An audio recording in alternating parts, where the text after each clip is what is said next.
manque de jugement d'aller en vacances dans le Sud alors que les Canadiens se serrent la ceinture et qu'ils ont de la misère avec l'inflation? Bon, vous savez que nous faisons plusieurs réponses à l'inflation pour les Canadiens, telles comme le rabais pour l'épicerie. M. Trudeau est allé dans le Sud, ça a coûté 160 000 $ de dollars. Oui, mais on sait que... Oui, mais ce que vous savez aussi, c'est que cette budget, puis aussi le Fall Economic Statement a fait des réponses parce qu'on sait et on comprend que maintenant c'est une temps difficile pour les Canadiens et on va continuer d'être là pour eux. Vous êtes à l'aise avec ça, que le premier ministre allait dans des emplois on sait que les Canadiens sont en train de passer un temps difficile et c'est justement pourquoi nous faisons des mesures pour les aider. Merci. Est-ce que vous voyez un problème? Est-ce qu'il va y avoir que Justin Trudeau aille en vacances de la Fondation Trudeau? Bien, écoutez, je pense que le commissaire à l'éthique a étudié le dossier, a donné son autorisation. Donc, les choses ont été faites dans les règles de l'art. des vacances sur l'île luxueuse. Bien, écoutez, moi, je pense que c'est important. Le premier ministre a le droit de passer des vacances avec sa famille. La grève à l'agence du Revenu, est-ce que vous êtes inquiète? On a un plan de contingence, ça fait qu'on espère que les gens vont continuer de négocier autour des tables de négociation, mais sinon, c'est un droit que les gens ont là, de pouvoir faire la grève. Fait qu'on va attendre d'avoir les nouvelles. En fait, les gens étaient pour un refus de loi pour un refus de force au travail.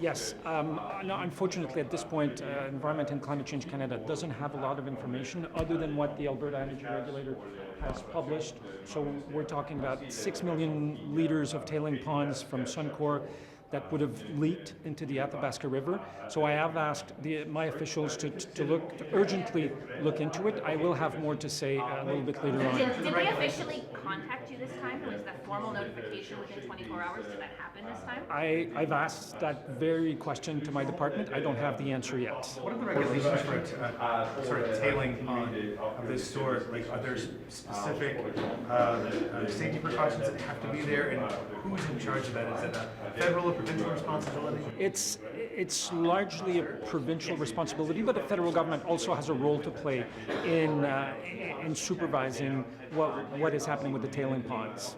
So, is there anything that the following could have happened here since these ponds seem to have Well, I mean, it's the second leak in a matter of months. So clearly, the system we have in place isn't working.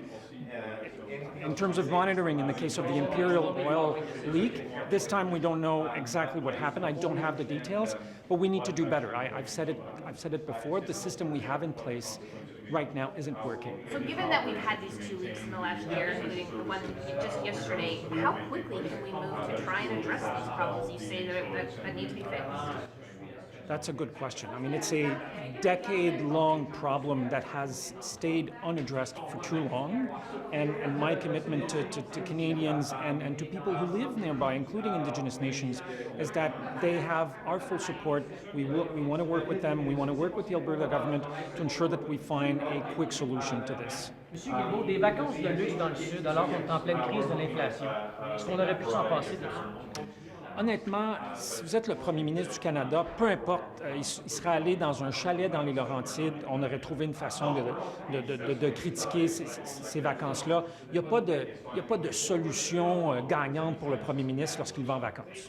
Oui, puis le fait qu'il aille dans un endroit qui est aussi la propriété d'un donateur de la Fondation Trudeau, qu'on aurait pu se garder une petite gêne. Le premier ministre l'a déclaré à plusieurs reprises. Ça fait au moins 10 ans qu'il n'a plus de lien avec la Fondation. Il a soumis le projet de vacances au commissaire à l'éthique qui a donné son approbation. Donc, je pense que le premier ministre a fait tout ce qu'il devait faire du point de vue de l'éthique. Donc, vous êtes à l'aise, vous êtes à l'aise avec ça? Oui. Oui, tout à fait. Mr. Fraser, any concern about the fact Canadians went missing in Syria? Anything that you know or your ministry knows? Look, I want to be very careful not to talk about individual cases. Obviously, there can be sensitivities when you're dealing with a situation like this.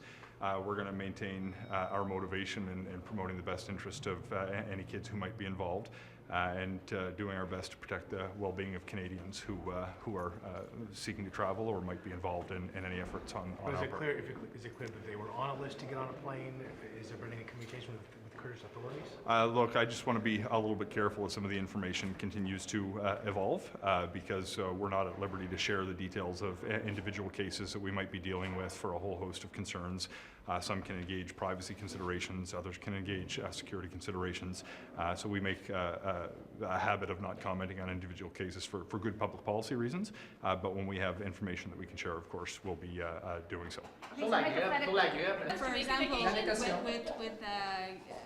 with the Canadian Revenue Agency, they have a number of essential workers, as they call it, in their contingency plan. Do you have a bulk number of like how many essential workers that would be in that contingency plan for Immigration Canada? Look, we can follow up with more specific information because I just don't have the numbers front of mind. We know that we will have a minimum number of staff in our operations around the world that are going to continue to be able to offer services regardless of what work stoppage may happen.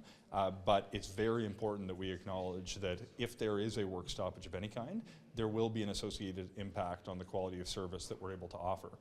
The exact impact is unknown at this stage because it depends on the nature of a work stoppage that's not yet occurred.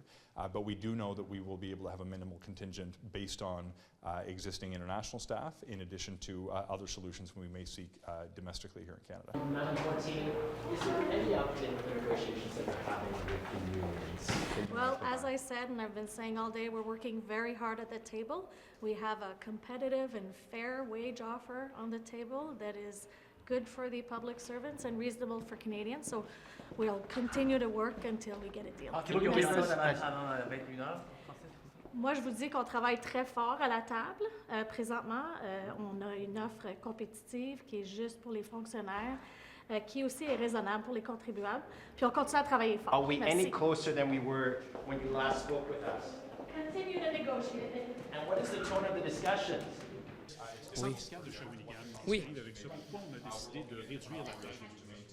Il n'y a rien de décidé. On continue comme on l'avait indiqué, ça avance. Et puis, évidemment, je suis la situation de très près. Vous connaissez le centre fiscal. Depuis le début, je me suis battu pour les emplois.